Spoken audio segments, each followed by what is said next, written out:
নমস্কার, আমি পুরুলিয়ার মৌসুমি। আগের ব্লগেই দেখিয়েছি আমি দুবরাজপুরে গিয়েছি রাজু কাকুর বাড়ি। এখন আমরা রাজু কাকুর বাড়িতেই আছি আর রাজু কাকুর বাড়ি থেকে ঘুরতে বেরোলাম।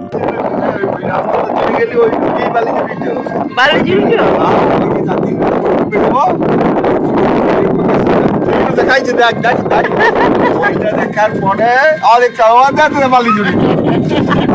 আমাদের গান চল এবার আমরা চলে যাচ্ছি আদিবাসী গানটাতে, ওইখানে ক্লাস করতে।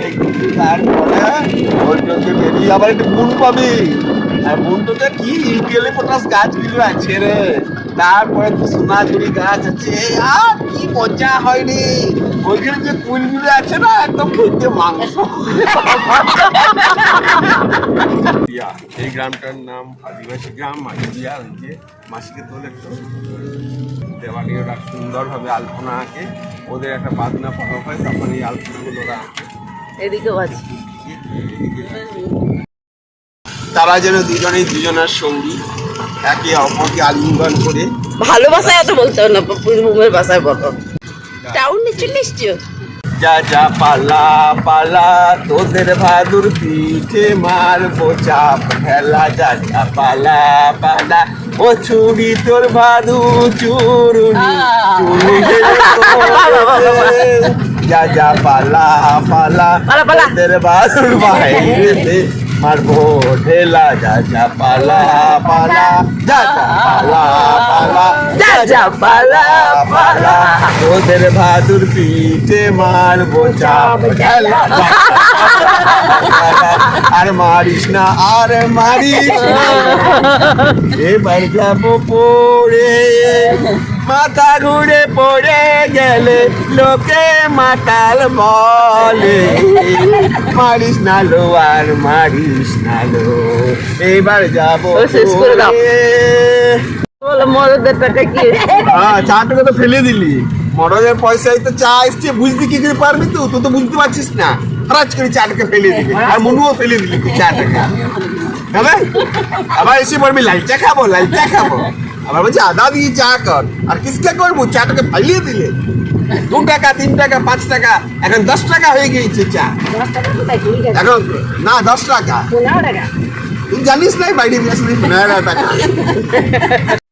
রাজু কাকু সঙ্গে থাকলে এমনিই আনন্দ হয়, এই কারণেই দুবরাজপুর যাওয়া।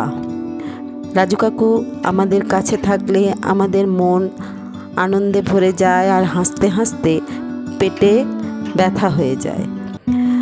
আমরা এমনি আনন্দ করতে করতে বক্রেশ্বর থার্মাল পাওয়ারের যে জলাধারটি দুবরাজপুর থেকে কাছেই, আমরা টোটোয় চেপে ঘুরতে এসেছি বিকেলবেলা। নিচে একটা পার্ক, খুব সুন্দর। আর ওই যে দূরে বক্রেশ্বর থার্মাল পাওয়ার দেখা যাচ্ছে।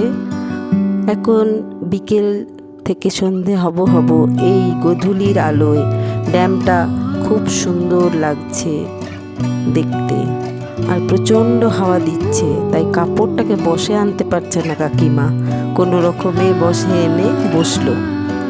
একটু ছবি তোলা, তারপরেই নাচ গান, আমাদের আনন্দ করা একটুখানি।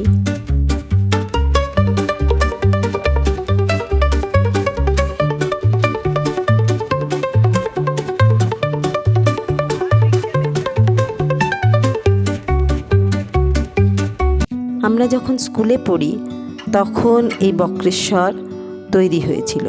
তখন আমরা আপনজন শাখা বলে একটা শাখায় গান করতাম। আমরাও গান করে কিছু টাকা কালেকশান করে তখন থার্মাল পাওয়ার তৈরি করার জন্য দিয়েছিলাম। সেটা এখানে এসে মনে পড়ে গেল। এখন সন্ধেবেলা দুবরাজপুরের রামকৃষ্ণ মিশন আশ্রমে আমরা সন্ধে আরতি দেখার জন্য চলে এসেছি। খুব সুন্দর এই আশ্রমটি। আরতি দেখে এখন প্রসাদ বিতরণ চলছে, আমরাও একটু প্রসাদ নিলাম, আর ঠাকুরের ছবি তোলার জন্য একটু ওপর থেকে ছবি তুললাম। এখন আবার ছেলেবেলায় ফিরে যাচ্ছি, কারণ সমুর সঙ্গে তো দেখা হয়নি। দুবরাজপুর থেকে সিউড়ি বেশি দূর নয়, সমুর বাড়ি সিউড়িতে, তাই মেজ পিসির মেয়ে সমুর বাড়ি আজ আমরা তিনজনে, রাজু কাকু, আমি আর মনি চললাম ট্রেনে চেপে। ট্রেন এগিয়ে চলেছে সিউড়ির দিকে।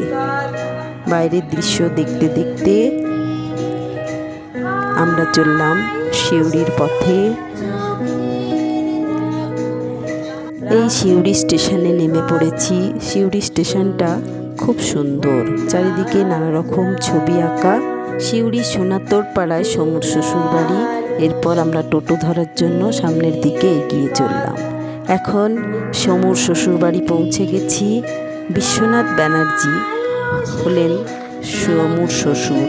তিনি সিউড়ি এলসি কলেজের প্রফেসর ছিলেন আর কোর্টেও প্র্যাকটিস করতেন। তিনি সিউড়ির একজন বিখ্যাত মানুষ ছিলেন। ওই তো সমু, আর এই সমুর বর চাঁদ, সব্যসাচী ব্যানার্জি, উনিও কোর্টে প্র্যাকটিস করেন। এখন আমরা সবাই মিলে ছবি তুলছি। এরপর সমু আমাদের আপ্যায়ন করে খাবার পরিবেশন করছে। আমরা খাবো বলে চারিদিকে দাঁড়িয়ে পড়েছি। এভাবে একসাথে জড়ো হয়ে আমরা খুবই আনন্দের সঙ্গে কাটাচ্ছি। এখন এই যে ছবিটা দেখছেন, আমার পিসমশাই মানে সমুর বাবা শিশির চট্টরাজ, ওনার হাতের আঁকা। খুবই বড় মাপের শিল্পী ছিলেন। আর এই হাতের কাজটি কাঠের ওপরে, সেটিও ওনারই করা। খুবই গুণী লোক ছিলেন তিনি। আমি আমার ব্লগটি শেষ করছি আমাদের এই ছবিগুলো দিয়েই। খুব আনন্দে কাটালাম। সবাই ভালো থাকবেন। আবার কিছুদিন পরে আবার একটি ব্লগ নিয়ে উপস্থিত হব। Tata, by.